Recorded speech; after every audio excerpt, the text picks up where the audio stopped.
Namaskar and welcome to an exciting new episode of Satyology Debunking Mythology. As you all know, Sat means truth and myth means fake. The Sanskrit dhatu, the root word, Sanskrit root word. Even the English is made on Latin root words, and that's how it is made. So root is what we if you conjoin any two words, you conjoin at the root level. So just like myth, they conjoined with logos. It became the study of imagination, study of fake, or study of lie. And the connotation became ancient history because they had no proof. But that's not correct. There are plenty of proofs, and that's what this show proves all the time. Satyology means the science of truth, the study of truth. So today, we are going to teach you how to do Purva Paksh. You must have seen many Purva Paksh episodes, and you have been asking these questions to my great friend, researcher, Muni, Rishi, whatever you call him, the modern Muni. And he follows a technology which I call it the Bhakti tech. So he does philosophical research, and which is, see, we have not written the history written by Valmiki and Vyasdev. We are not the authors, but we are trying to find the truth within those words. So he has an amazing analytical ability, and he puts down, creates a framework, and tells us how he does it. Most of the people don't share their methodology, they share the conclusions. And here in this very educated video, I'm going to learn a lot today, where we are going to share a methodology how you can become Nilesh Ok part 2. You don't have to become Nilesh Ok, but like him. So without delay, let us welcome Shri Nilesh Nilkant Ok. Namaskar, Aditya ji. Namaskar and welcome again. Welcome. So, Yes. Nilesh ji, Go ahead.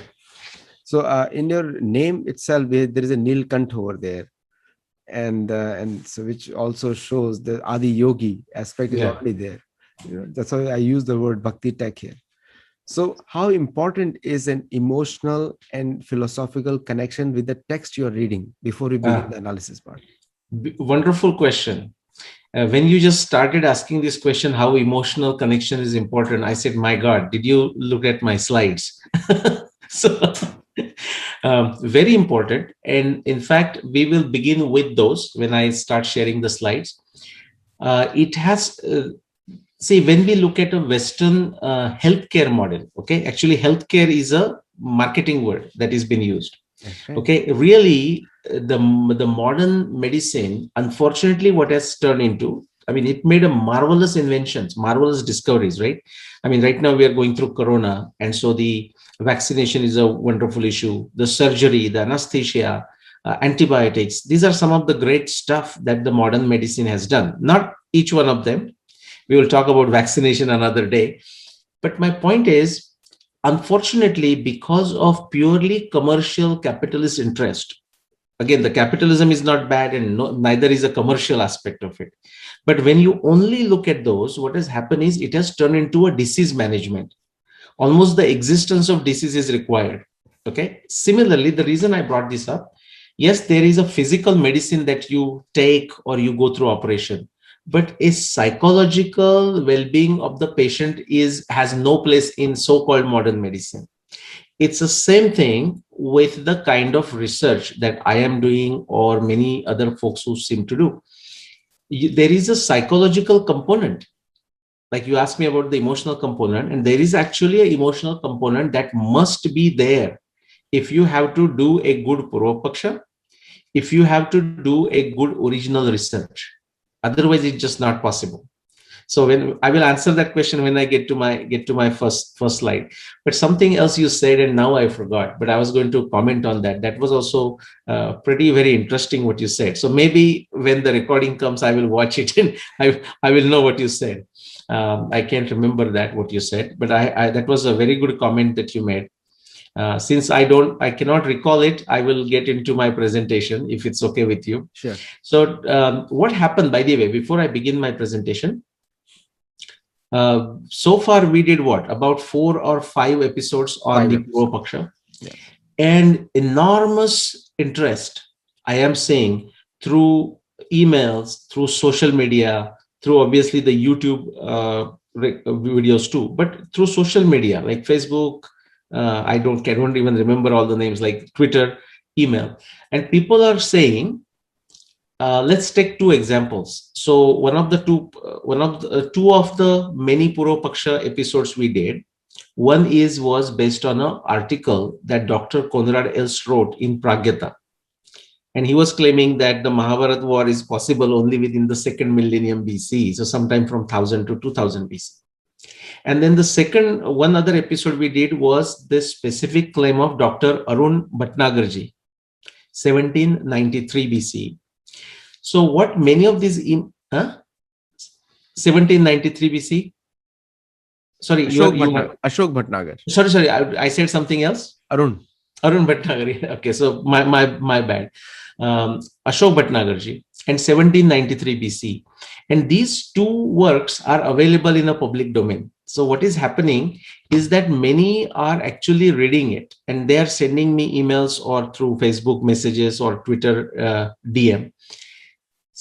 And this is what they're saying. And I'm thankful to them for giving that feedback. It's not a feedback to you or me. It's a feedback about their experience reading the writings of Dr. Konrad Elst or Dr. Ashok Bhatnagarji. They said if they would have simply read it, they would have liked it and they would have said, oh, this looks great. So but they wouldn't have found the reason or ability or whatever you want to call it to question anything. Now that they watched our episodes, they're saying, how fantastic is this? I mean, what we are doing. So they're loving it. But they said, what is it that did not allow them to suspect anything into the writings of either Dr. Konrad Elst's article in Pragyata or the research paper, the peer-reviewed paper that Dr. Ashok Bhatnagarji published in Indian Journal of Historical Science, I think it was. So therefore, I thought I'll take a break from doing a Purva Paksha of another claim for this one and actually go through, not necessarily exhaustive, because there are so many things when you do Purva Paksha. It is your background. It's not like if you are studying chemical engineering, it's not like take 4 courses and you are a chemical engineer. In fact, I don't have that particular shlok by heart, but it says how each one of us learn, any one of us learn. Like 25% comes from the teacher. Okay, 25% comes from the peers, the classmates, from learning through them. 25% comes through your own effort. And the remaining 25% happens over a period of time. Okay, so there is so much only we can do. So this is what I'm going to share is not exhaustive, but would like to share some aspects. And I'm also going to provide a simple, small template that people can use. Okay, but also, as you said, you mentioned the frameworks also. So I'm going to actually take the scientific method and today emphasize how important is the role of a theory. Exactly. Before even we jump and propose our own work, or before we start doing a Purva Paksha of somebody else, we must understand what is the theory of that person. What is his philosophy? Well, yeah, exactly the same, right? And the philosophy, someone shouldn't say, oh, my philosophy is Advaita philosophy. No, they should be able to articulate the statement of that philosophy, which is same as statement of a theory. All right. So if you want to add any comments, and then I'll get into PowerPoint. I just want to add one thing. So when we say, so bhaja is a Sanskrit dhatu, and anyone who is trying to understand, you have to focus on the root words first. Yeah. Yuja, bhaja, and that means seva. So if you have the attitude of a sevak, then it is very easy to understand the inner meanings of the shloka. Then you will not get confused. Correct. And for that attitude, you have to add some swadhyay, like you just not adhyayan, swadhyay. Yes. Because adhyayan is different. Adhyayan is like the reading. Yes. And going knowing more. Adhyayan is kind of could be knowing more, but swadhyaya is a synthesizing it. So right. Without swadhyaya, these literatures don't open their keys to you. It Correct. Is impossible. I know your personal background, so I know that you maintain a certain swadhyaya. So naturally, the person who is indulging, living it, will have a more insight also. So when you don't live it and just try to run externally, then you will become another Devdutt Patnaik or Wendy Doniger or Audrey Truschke and all these people. Correct. They miss that aspect. Right. Severely. And even when somebody external, the person already, let's say, have a contempt for a certain tradition or certain aspect, certain claim, then it's that contempt or whatever it is, it's like wearing certain color glasses to begin with. Correct. Okay, so you're not able to see. You can be part of the inside tradition and you can be very critical, because your goal is to find the truth, like Sat in Satology, and you are okay to be wrong. Okay, to err is human. You recognize that. Right. So you talked about frameworks, you talked about Swadhyay, you talked about the emotional state. Let's begin with those. Okay.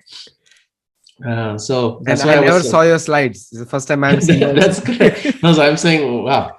Okay. I mean, you might have seen those in other contexts, but today you had, when I mentioned the subject, you had no idea what I was going to talk about. No, I've never seen your slides on this Correct. topic. Yeah. That's what I mean. But I'm saying some of the slide you might have seen in some other presentations. Correct. Yeah. So do you have what it takes to do Purva Paksha? And this is not the question that is asked in a challenging way. Rather, many people approach me through social media and email after watching 2, 3, up to 4, I forgot how many, different Purva Paksha of specific Mahabharata claims. Out of those, they specifically read 2. One is by Dr. Konrad Elst, another one is by Dr. Ashok Bhatnagar.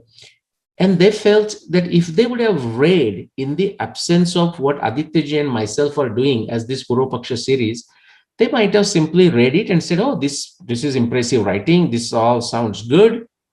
And now that would have created a confusion if they would have come across something else which disagreed with what Dr. Konrad Elst or Dr. Ashok Bhatnagar Ji is saying. So they said, what is it that allows someone like me to read something and separate the grains and the chaff, separate the good points or the powerful points of what these individuals are claiming or writing, but also separate that from something that is decisively false? What are the tools that I use? Okay. And so to answering that question, I came up with I put few slides together. Some of these slides would be familiar to a number of you. But now the reason I was smiling when Aditya Ji asked that question about the emotional and the framework and the Swadhyay, all of you will see that right here. So we have a cube here. This is a type of a framework again. By the way, all frameworks has what? Has lines, has arrows, has squares, rectangles, cubes, circles, triangles. Okay, and that's about it. And maybe the arrows and circles. And you put them in together in certain fashion, it creates a visual thing for us. And that's why, so I can talk about this without the diagram, and that's perfectly fine. The diagram seems to help. So think of this first axis of a Samshaya. This is important. Samshaya means a doubt, okay? A devil's advocate, doubt in general.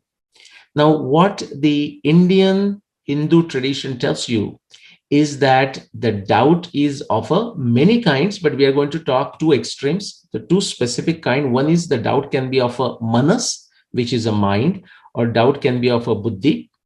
Krishna tells us in Bhagavad Gita that the doubt of a mind is the dangerous one. That leads to destruction of yourself, whatever you're trying to do. On the other hand, the doubt of the buddhi is very much welcome among Indian philosophy, among Indian bhakti tradition, among Indian darshana tradition, which is to say how to experientially actually experience the philosophical truths. That is the darshana tradition. So this is one axis. And if you have a doubt of a buddhi, because doubt of a buddhi leads you to do something more rather than doubt of a mind, which simply says this is not possible. How can this be? And therefore it is wrong. It's a very tamasic kind of mindset, okay? Mindset, I said. Whereas a Samshaya keeps the mind in control, actually keeps the mind neutral and intellectually addresses the problem, okay? And it leads to Jnana Trupti, a very satiation in terms of your doubt. The second axis, and this is what Aditya Ji you asked, you didn't ask that, but you said, what is the emotional state that is required?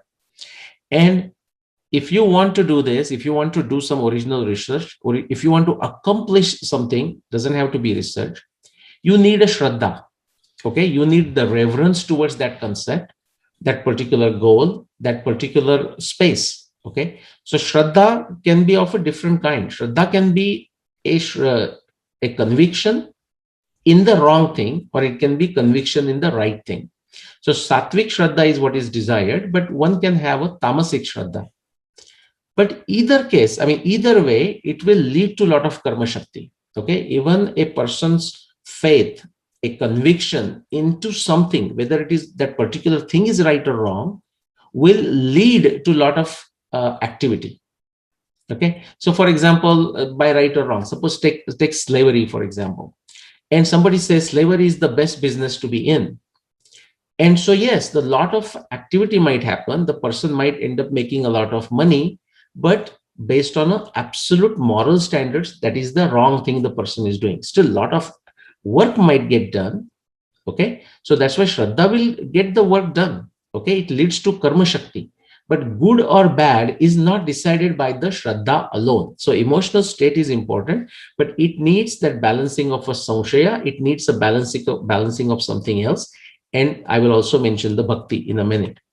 The third axis is the Jidnyasa, the curiosity. Even with curiosity, we have two types. Actually, there could be many types. But the two extremes that I would like to define is one is called Kutuhala.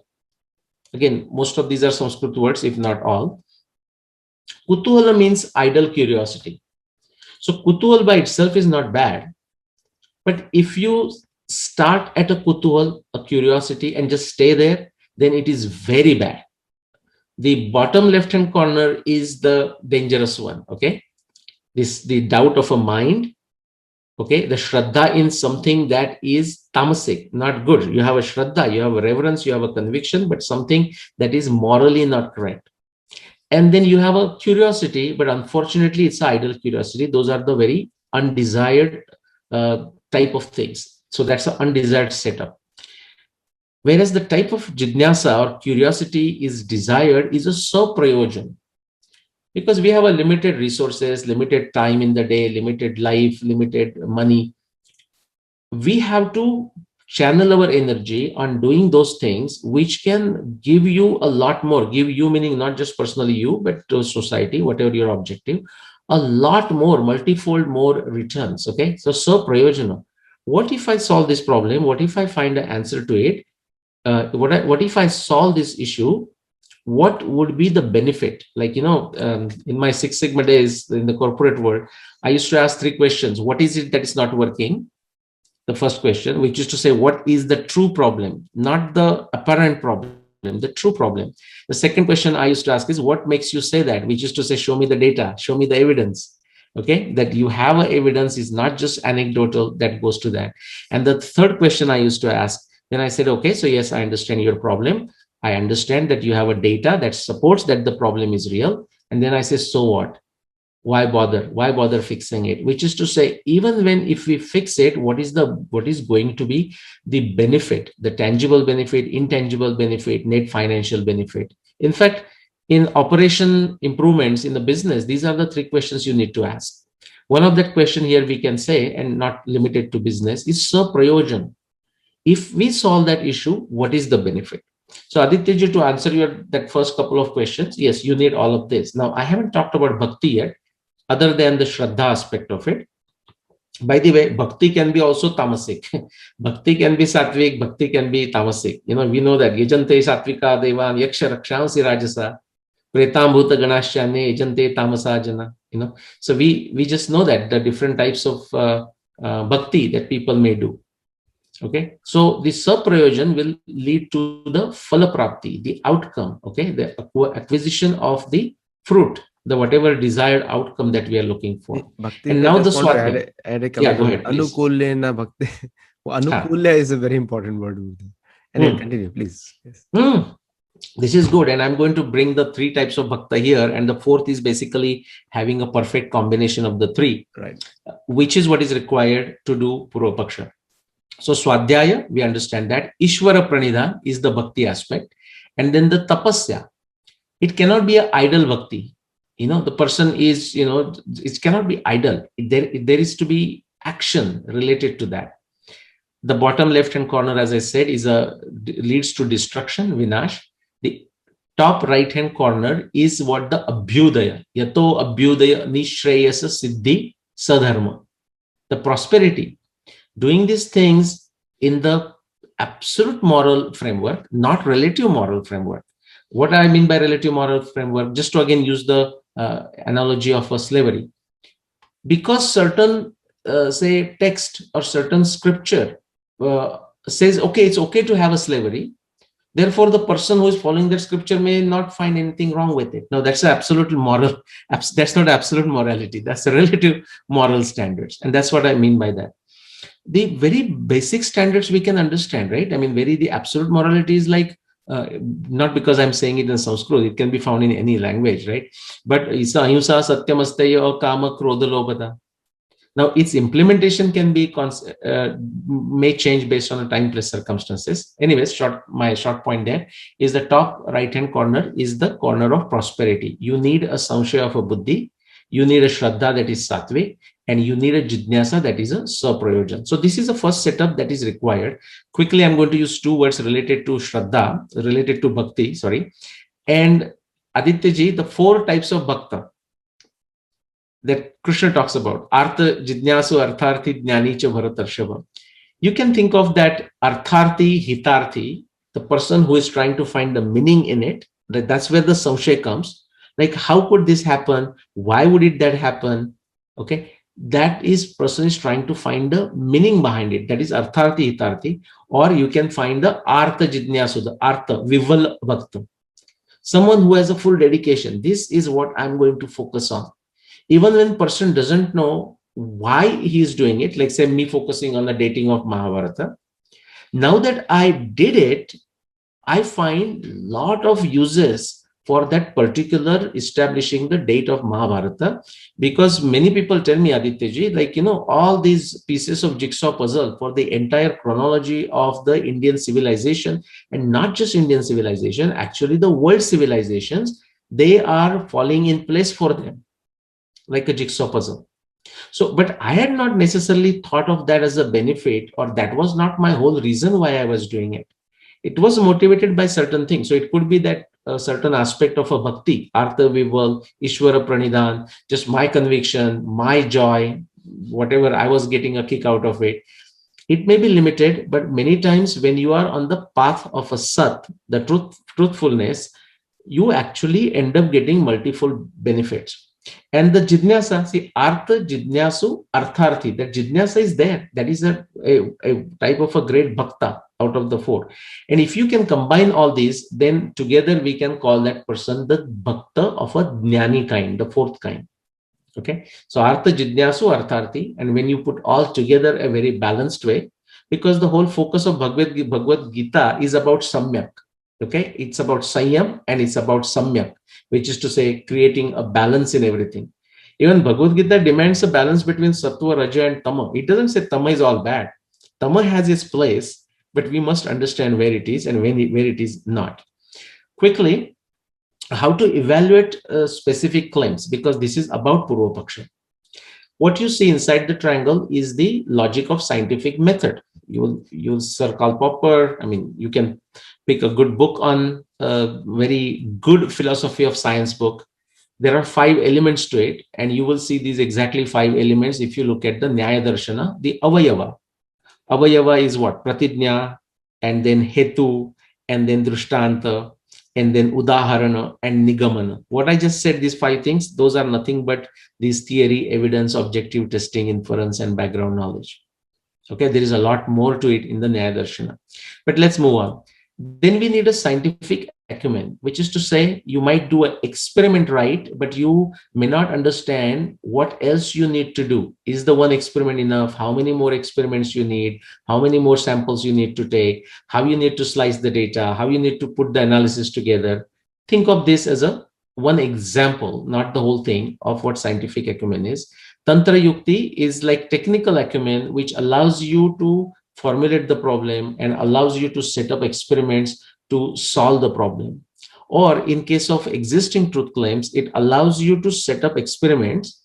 They could be thought experiments, they could be a lab experiments, they could be a simulation experiments in such a way that you can test, you can you can test these claims.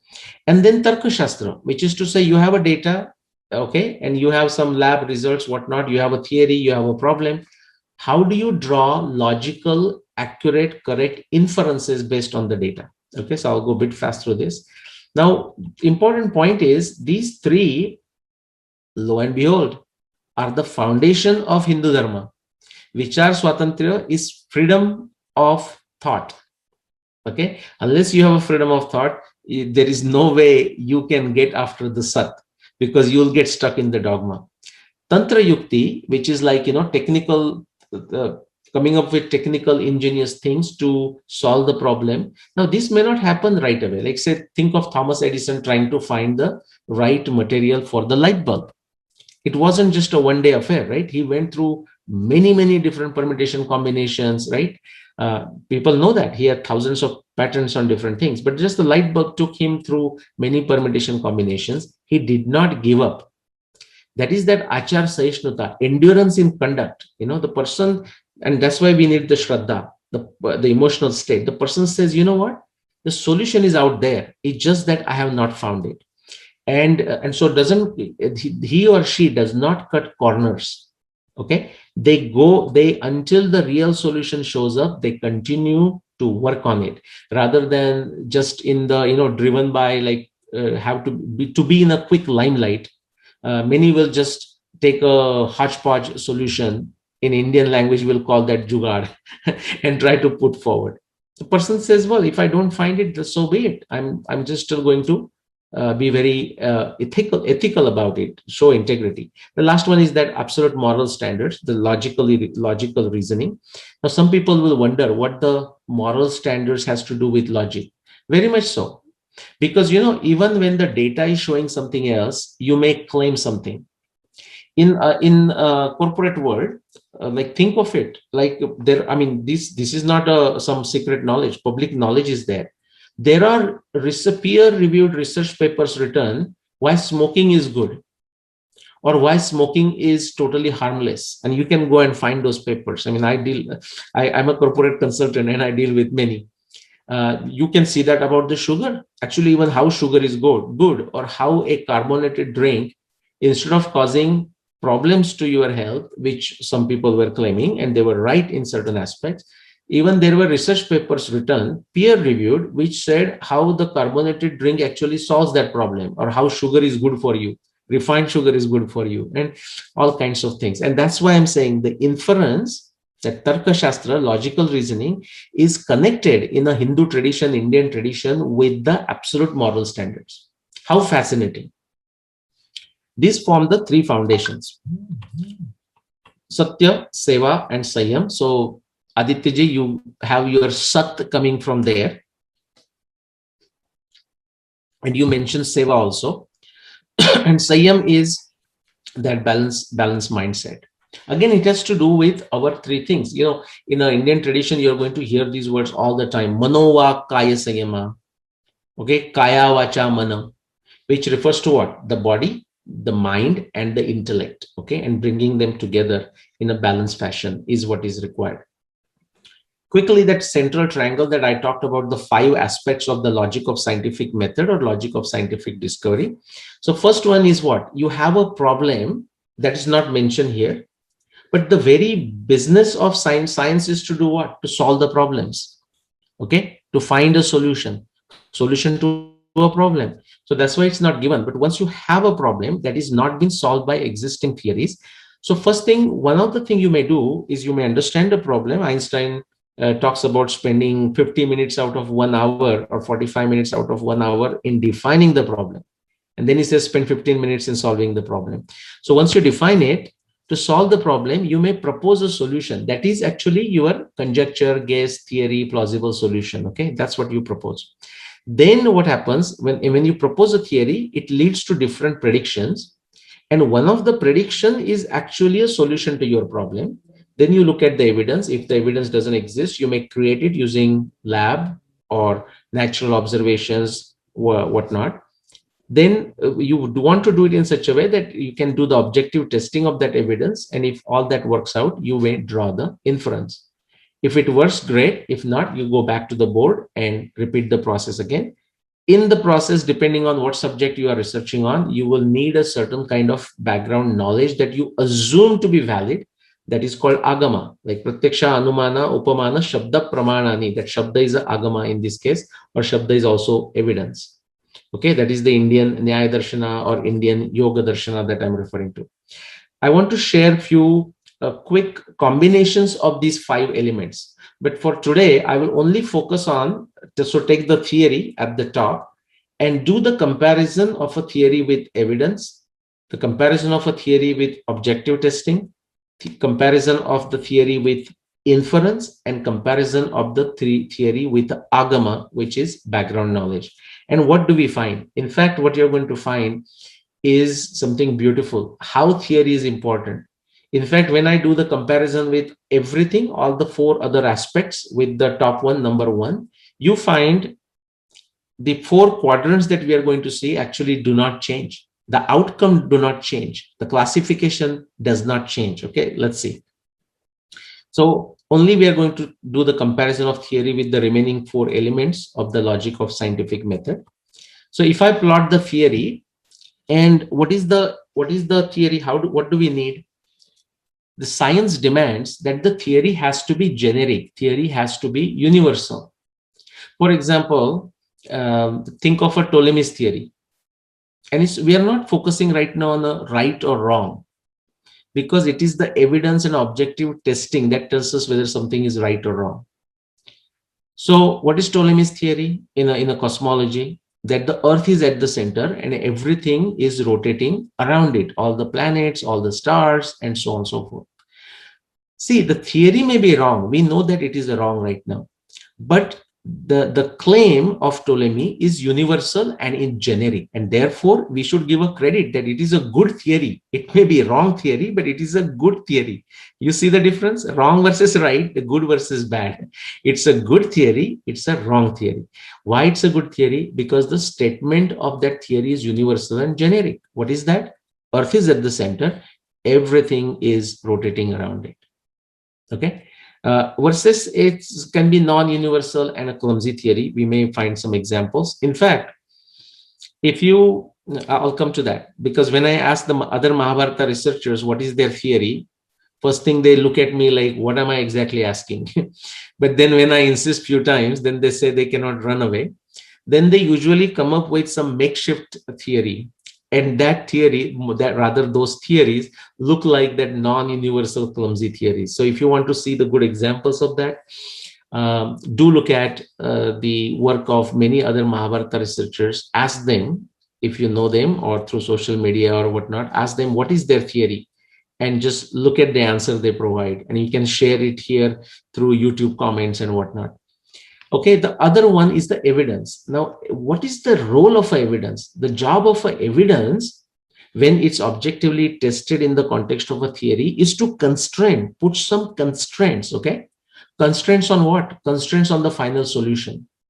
So suppose our problem is like how to reach Niagara Falls, okay? So the evidence should put constraints. The evidence may come from knowledge, Wikipedia, whatnot, any basis. Wikipedia is okay for finding Niagara Falls. It is very bad for finding anything original and trustworthy about Indian civilization, okay? All the references about my work that many people try to put it on the Wikipedia are removed by the Wikipedia folks, the editorial teams. And even they even ban those editors who have rights on the Wikipedia, and they're doing this for dozen plus years. As soon as they start putting some true knowledge of Indian civilization, Wikipedia bans them. Okay, just a sidebar. So I just said Wikipedia is okay for finding a Niagara Falls. So what would it say? Go to North America, which is to say don't go to any other continents. That is what I mean by a constraint, as a simple example of it. So does that evidence puts a constraint? That is very important. And based on this, we can get 4 descriptions, the type of claims we can get. So if there is a theory, but it's a non-universal and clumsy theory, and the evidence that that particular person, I'm telling you guys how to do Purva Paksha, and I'll give you a quick, simple framework how you can use this knowledge as you study somebody's claim and how you can take notes. So if a theory is non-universal and clumsy, and the evidence is such that it does not allow the testing of that evidence to constrain, okay, it can be valid anywhere, then essentially the person is going to end up with mischievous and a very fraudulent type of claims. They might fall into self-evident claims, which is to say, if you say, what's your evidence? And they don't even understand what you are asking. Or a priori claim based on dogma. Okay, because it is written in some book, therefore it is so. Or the justification via selective evidence, which is to say, they already have a thing in mind.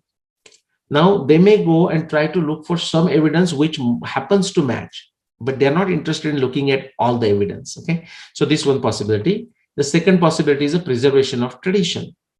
What you will find, and that is true for, if you take, say, religions, you'll find that true in all religious texts, that many times a contradictory claims or contradictory sounding claims, explanations are there in one book.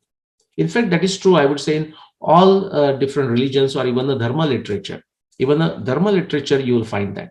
So what are they doing? They are not analyzing it, but they're saying, hey, I am not expert in analyzing these things, but all I want to do is do a good documentation of what a person A is saying, what B is saying, what C is saying, what D is saying, what I have heard, what I have found in some document. It's like a review literature, you can say, what other people are saying, or what do we know about it. That's the preservation of tradition. Documentation of even conflicting explanation exists in one book. You will find that in our epics. Yeah, I'm talking the Hindu tradition, but you will find that in two world religions. You will also find that in many textbooks, right? In textbooks, you will discuss this person, like say book on economics or finance. You will say, according to this person, this is government should take control of the operations of the state, in daily operation. Other person will say government should not intervene. So these are opposing views, but they are presented from their point of view. Documentation of conflicting explanation, we can call that preservation of tradition. Nothing wrong with it, although it may not always be useful if you want to make a specific decision. It's not prescriptive, it's a descriptive. It simply says who is saying what. It doesn't tell you what you should be doing. Then the next one, if the theory is universal, but the person can has a confusion that the evidence that person is using does not allow them to constrain it, okay, to put limits on it. That where can happen? It can happen from this confusion delusion aspect. I'll give you a couple of examples. Say absence of evidence, many people confuse with evidence of absence. Just I'll give you a simple example. Like say Mahabharata war happened 7,500 years ago. Ramayana happened more than 14,000 years ago. And they will say, well, hold on. The Ramayana talks about the chariots, spoked wheels. Mahabharata also talks about the same. And you are saying there happens. I'm not saying, by the way, it is the Vyasadeva, it is the Valmiki, the evidence, the very precise and accurate evidence that withstand the hardest scrutiny of scientific principles is telling us that Mahabharata happened 7,500 years ago, or Ramayana happened 14,000 years ago, just like a Troy happened 1200 BC, or whatever the time period it is, based on archaeological evidence there, and matching those with the descriptions of Odyssey or Iliad, with whatever is the right book there. But so people will say, well, we have not found any wheel with the spokes going beyond, say, 3,500 years.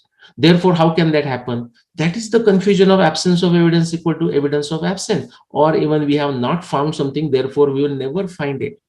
In reality, we will never find it. But if we have evidence coming from something else which is much stronger, just because we do not find something in archaeology, that is not a showstopper. But that can be confusion. That is confusion and delusion of many. Why does it happen? They have no problem with the universal and generic theory, because they say if something is described, I should be able to find it. That's a reasonable expectation. However, they don't recognize that even we should find it doesn't mean we will find it. We may find it, we may not find it. Okay, so that's the issue. And the fourth one, if it works very well, it leads to growth of knowledge. So I started with the Ptolemy. Then the Copernicus came. Copernicus said what? Again, universal and generic. He said sun is at the center and all the planets are rotating around the sun. Again, very simple, something we can visualize. That's how the statement of a theory needs to be. Why am I saying this again? When you look at somebody's claim from a Purva Paksha perspective, ask the question, what is his or her theory? Is it universal? First thing, do you find a statement of a theory? Can you extract, they may not have explicitly said it, but can you extract a statement of their theory? Is it universal? Is it generic? Then go to evidence, for example. Are they referring to all the evidence, or are they referring to limited evidence? Is that evidence allowing us to put some limits, upper and lower limits? They can be limits in time, they can be limits in space, they can be limit of any kind. If it's not, the evidence is not helping you put the limits, then there is some problem. If the theory is not leading to objective testing, there is some problem. Okay, so these are the four. Now we are going to go a bit fast because those four categories remain the same. What changes is the axis. So right now I showed you comparison of a theory with evidence. Let's do the next one. Here, everything else will going to remain same. Now, instead of evidence, I'm doing the comparison of a theory, theoretical statement, or what did Aditya say, the philosophical statement, the same thing, with the inference, the final logical reasoning that we use and draw the conclusion or draw the prediction, draw the inference. The inference can be of a two kind. It can be logical and objective, or it can be illogical and subjective. Okay. Again, see the beauty of it. The four types of outcomes that you will get, they actually do not change. That's how important the theory is, how important the philosophical basis required before you claim something, before you do some research. Okay, you have to have certain theoretical statement. You could be wrong. As I said, the Ptolemy's theory is wrong now, we know that, but it has to be a good theory. It has to be good in the sense of it has to be universal and generic. Okay. All right, so the next one, if we do the comparison of a theory with agama, which is to say background knowledge. Here also, Aditya, very interesting things happen. For example, my 2011 work, When Did the Mahabharata War Happen? The Mystery of Arundhati, my first book.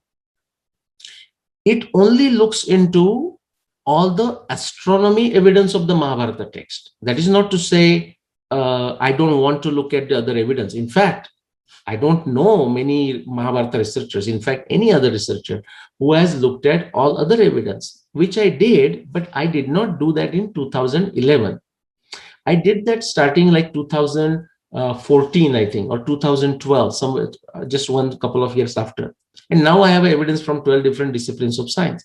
My point is, when I proposed the 5561 BC as the year of Mahabharata war, based on all the 300 plus astronomy evidence putting together and solving as a jigsaw puzzle, if somebody has an objection to that, the person has to take objections on the ground of my theory, which said all astronomy descriptions of Mahabharata text are actual, factual, visual observations of the Mahabharata times.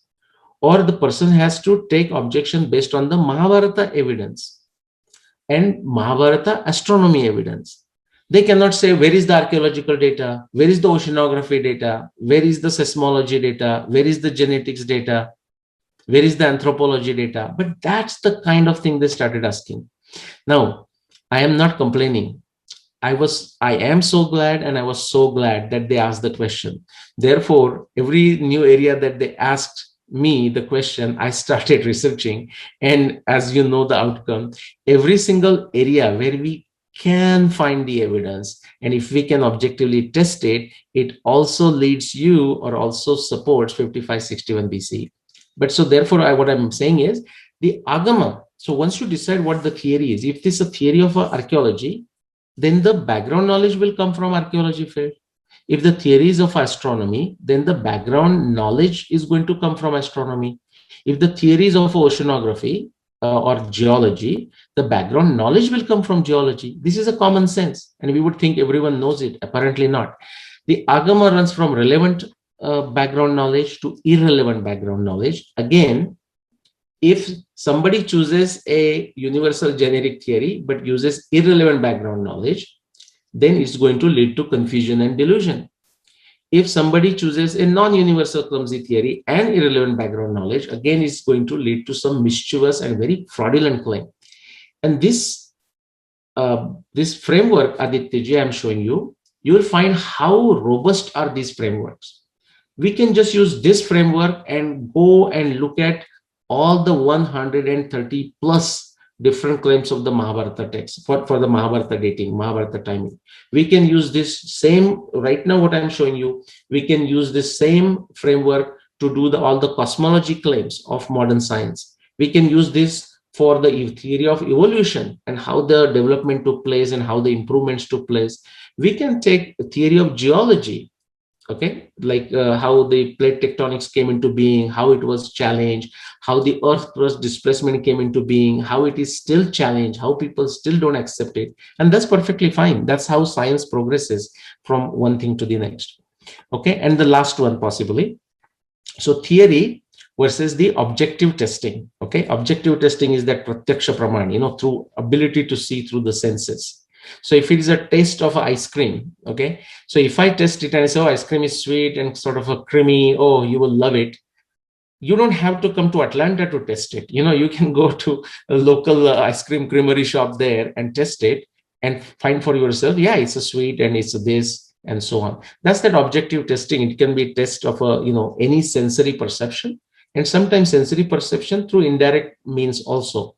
So for example, we may not always see with our senses, but just like a transmission microscopy, the what you call the light patterns, we can see through that, microscope, telescopes, infrared, and there are various ways. That is also part of objective testing. Again, you will find the only thing here it twisted, nothing changed. All four quadrants are the same, except the way that it works. Objective testing, yes, no. The no case turns into preservation of tradition. Why? Because a tradition preservation can document many conflicting explanations. Okay, so now if it's a conflicting explanation for the same thing, all cannot be true. Okay, and that's why you can say that it will be a preservation of tradition. It will not be a specific growth of knowledge in the sense of this is the correct one, those other three are wrong. That may not happen in the bottom right hand corner. So confusion, so if you think confusion and delusion and preservation of tradition, they have swapped places. Other than that, all four quadrants are the same, meaning four outcomes are the same, only they swap the thing. And this is my last slide possibly.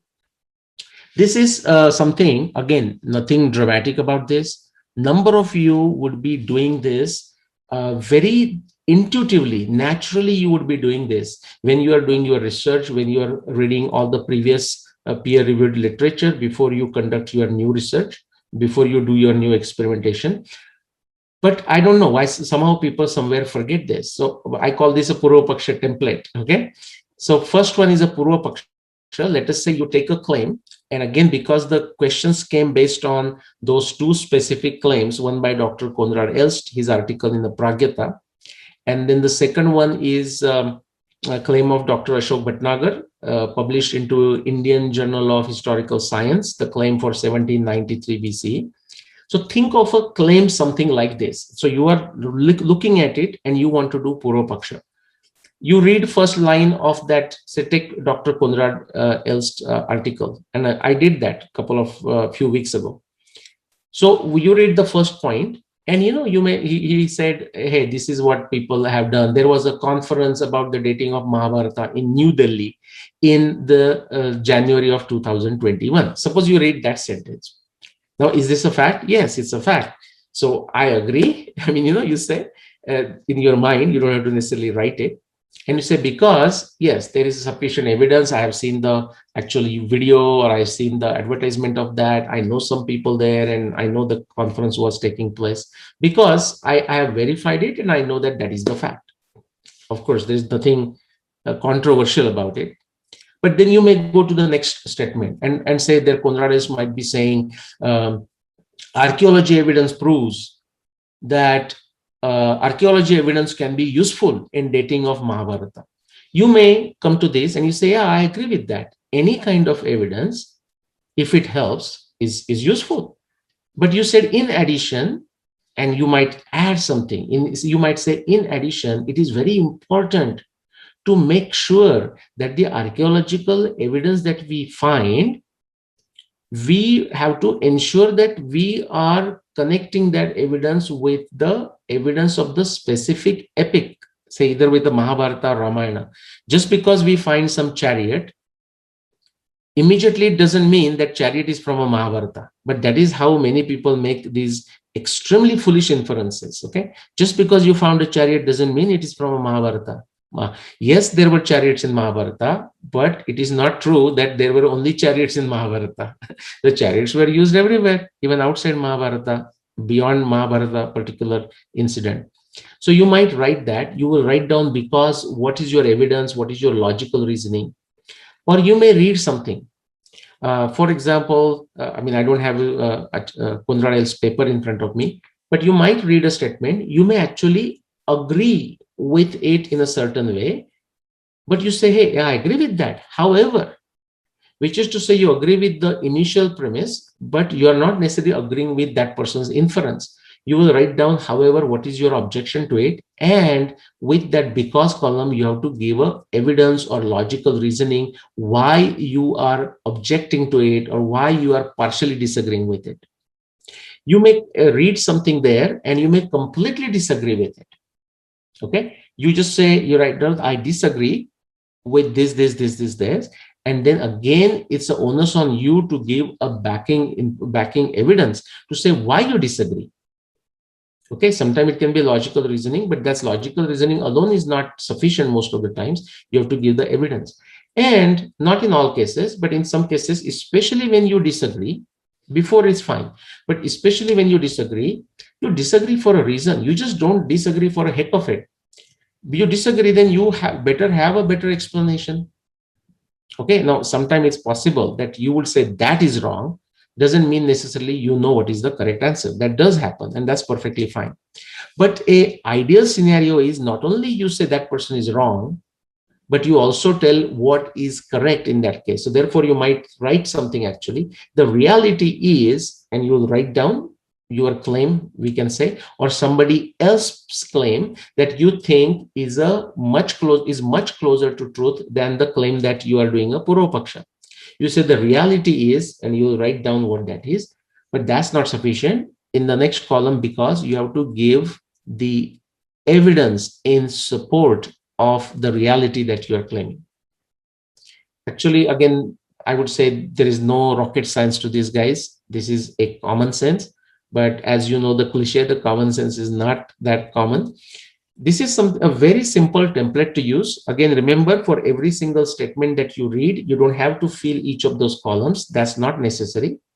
Whatever is relevant, you fill it. But that's how actually you go through it. Now, do I always create an Excel spreadsheet like this? No, actually, I don't. Depending on the complexity of it, I may create this, I may not create this. I may just get into writing my quick comments, because the reason I can do that, because I'm doing this for 25 plus years. Okay. But if you are starting new, I would encourage you to create an Excel spreadsheet like this. So with that, I think, yeah, these are my books. If you're in India, through subbupublications.com. If you're outside, these are my books. And these, by the way, in these books, I did not spend much space on doing detailed Purva Paksha. Again, When Did the Mahabharata War was my first book. Okay, a plastic salesperson writing a first book. I never thought I will write a book. Never mind 3 books or the 2 additional ones that I'm writing now. So I did not spend time doing Purva Paksha, but there was another reason. Actually, I did an exhaustive Purva Paksha of some 20-30 claims. I'm talking 2009. The problem was, if I would have included that, the book would have been like the history of the world, the Herodotus book. And I didn't want that to happen. So I kind of put it aside and just, I thought, let me say what I want to say in these books. But now that 10 years have gone by and the all the 3 books are well acclaimed, great success, I now want to spend time doing the Purva Paksha of specific claims for the Mahabharata, for the Ramayana, and for many other events of Indian civilizational time frame. So with that, I want to stop sharing. So Nilesh, one important point that you gave a template and other things also. You showed that why philosophical inquiry is relevant. Somehow it has been taught to most of the Indians is that all the Puranas, they are all conflicting. Veda Purana, the very common Brahma Yavanala text, Purana, it is Hmm. also from a text, Brahma Yavanala is Hmm. claiming श्रुति स्मृति पुराण आदि पंचरात्रि के विधि बिना एकांत की हरेर भक्ति उत्पाताय व कल्पते. Yeah. Very commonly used and quoted, misquoted also, very big time. Hmm. So some people say Puranas are not accurate. Hmm. Some people say only Shruti is important. Hmm. Smriti is, some people say Smriti, you can completely reject it. And some people say Vedanga is not part of it. Like the Pancharatra is a Vedanga. Hmm. Ayurveda is also Vedanga. Yes. So this doubt has been put in so many people's mind that they are, from the beginning itself, they start with a doubtful mindset. But when you look at the Shastra, then either the Shastra or the derivative of the Shastra is all considered Vedic, as Yeah. long as it follows that common principle. Yes. Like I will say that my books and your books will also be considered a auxiliary to Veda. Hmm.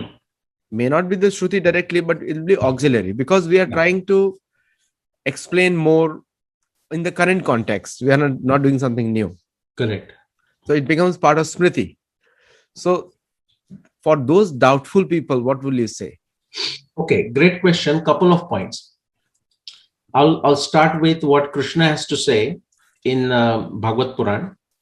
So Bhagavad Puran, what is the emphasis of a Bhagavad Puran? It's a bhakti. So people also think, Are bhai, only I am doing bhakti, I don't need to do anything. No, that is absolutely tamasic definition, tamasic theory of a bhakti, I would say. Okay, so now you said, okay, so people are not, you said, you are putting people's questions. So Shruti, Smriti, Purana, which one we should take? And they're conflicting or contradictory. Well, sometimes the information is contradictory, conflicting, or appears to be conflicting. Because remember what I said, the preservation of tradition, how does that happen? The preservation of tradition happens by documentation of various claims. So whatever knowledge, so take Krishna's lifespan. Somewhere you will find that Krishna, I mean Bhagavad Puran, I think, it will talk about Krishna living for 125 years. Some other person goes to Chandogya Upanishad, takes a specific reference with a Ghor Angiras, Krishna and whatnot. It refers to the Devaki Putra Krishna is mentioned. So it identifies with the same Krishna as a Krishna of Mahabharata. It may or may not be. That's not the subject today. But there, based on one statement, which doesn't explicitly say Krishna lived that long, but one may interpret that. And it says, okay, as if Krishna lived for 116 years. So that is one interpretation from some place. Another is a 125.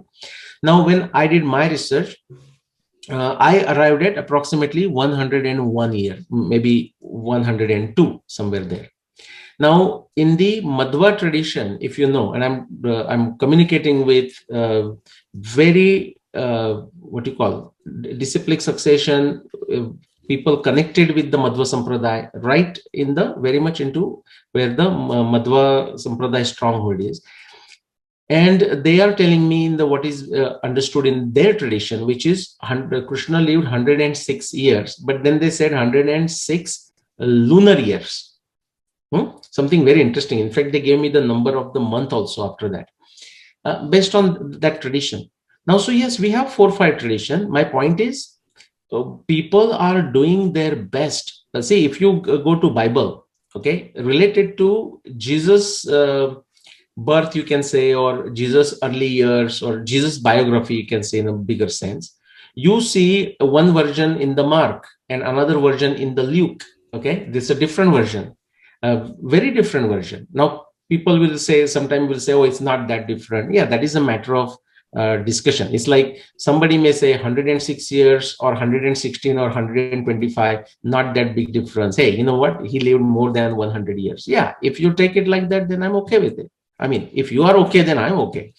So yes, there are variation. Quickly, the point I want to say is Krishna says to Uddhava, okay, a great bhakta, by the way, he says, Shruti pratyaksham aitiyam anumanam chatushtayam Pramaneshu anavasthanat vikalpatsa virajyate. He says you cannot just emphasize, cannot just look at one type of source, one type of pramana. You cannot just look at a Shruti. Okay, you cannot just look at a Smruti, because if you go to Taittiriya Aranyak, this same verse, okay, Shruti Pratyaksha Aitiyam comes with a Smruti Pratyaksha Aitiyam, Anumanam Chatushtayam. So Pratyaksha is important. So no, Nyaya says no claim is intrinsically valid. So that you have to do. Then Anumana. So Pratyaksha Anumana is the combination. Bhagavata also says that, right? Pratyaksha Anumana Bhyam Shreyo Savanu Vindate. Okay, with that you can become your own guru. And if you don't bring this Aitiya, meaning epics and Puranas, if you don't bring all this together, it can lead to confusion and delusion. Utpata. Yeah. Utpata eva kalpate. Correct. So and I think that's the root cause of confusion. So if you, I always say, if somebody sold you that Einstein was a perfect man and you believed it, but later on he was proved wrong by the string theory. Yeah. But at his time he was right. Yes. Correct. And so the point is the very important point you made. So now go ahead. Then I will add something. And then but in this historical matters, there is only one version of the truth. And so somewhere you have to, so like you said, you have to combine Pratyaksha, Anuman and Shabda. Yes. Then you come at a complete picture.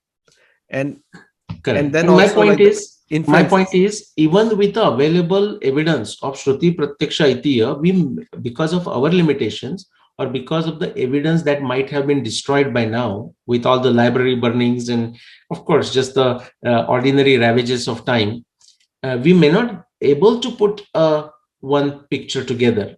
However, at any given time, we should able to talk of a given claim being better or the best of the lot. That much we should able to say, able to claim at any given time. That is definitely expected. It cannot be like there are 10 ways of making dosa. Similarly, there are 10 different dates of Mahabharata and all are correct. That cannot be the case. Yeah. And it also depends on your own research also, because blind, like the entire framework also shows that the blind faith is not the best faith. Correct. So you also analyze, because these are thought-provoking books and articles. So you make your own mind also, because it's important for us to use our buddhi. Yes. Evam buddhe param buddhva sam sabhyatmanam atma. Right. So before you just blindly loaning your intelligence to someone else and then believing blindly, that's again believing in a campaign. Because just to give an example, a little bit political example, somebody is selling democracy to the whole world, and it may not be practical for some people. Some people also have to alternate philosophies need to be sent, because not everywhere democracy can work fully. Demographically changed democracies won't work. So dharmocracy is also the solution over there. Yeah. So there is a point there that we are encouraging Purva Paksha, that make your own mind. And you said a very right thing. Not everybody can be false, but there is one version of truth only, and based on all the factors combined. Yes. So keep watching and keep asking these great questions, and also comment, because your comments really help us and will improve more. And also, if you want to write, Nireshji, we are promoting sathology.org as a repository in a competition with Wikipedia. But we cannot replace Wikipedia. But Wikipedia, like you said, geography, population, politics, modern politics, but they have no right to comment on Hindu subject matter, or they don't comment on their own much, because they I don't think they don't have a right. They just are vicious when it comes to the representation of truths of Indian civilization. That may be true for other civilizations. I don't know that, because that's not my expertise. They remove the content. They even ban these editors, which they accepted for many years. I know at least 10-15 editors like that. Yeah. No, again, it comes out to Pratikul, Anukul. Now again, the disfavorable editing is also Pratikul. So automatically they lose the right to misrepresent. They don't have the right to misrepresent. They have a right to represent. Correct. So misrepresentation is definitely not allowed. So please do write there if you like it, and share your comments. Thank you. Namaskar. Thank you.